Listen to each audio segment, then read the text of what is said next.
So now let's say we want to append or we want to add elements to a list. So we can do that by directly adding an element with a specified name or in a specific position. We are going to demonstrate this using a dollar sign and using double square brackets. So let's clear the console. Remember that we have this empty list that we created, right?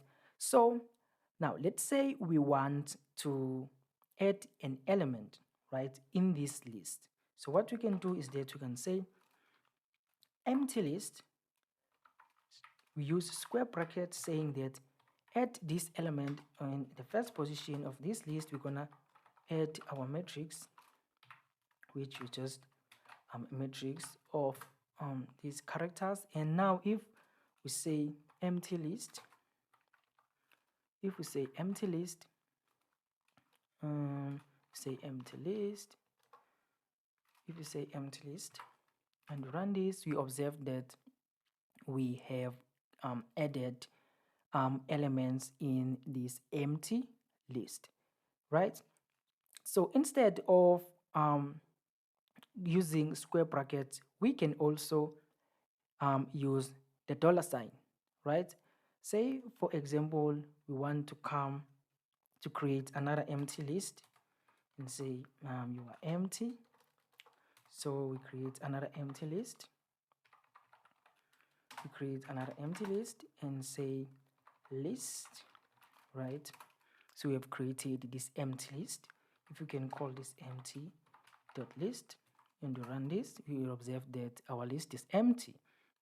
All right, so let us add elements into this list, right? Say empty dot list, and we can now say create this element and call it let's say we call this element, we call it my vec, so it's going to represent a vector, and then we are going to pass in just a vector of numbers in this case and say this is just a sequence of numbers from 1 up until 6.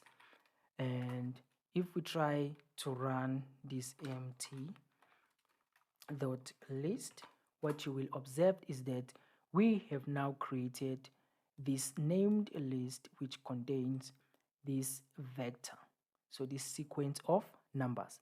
So that is how you can directly add elements into the list using the square bracket and also using a dollar sign.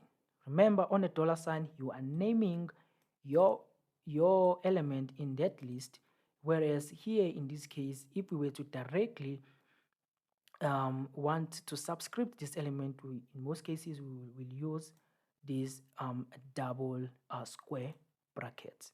So that is how you can add elements on your list.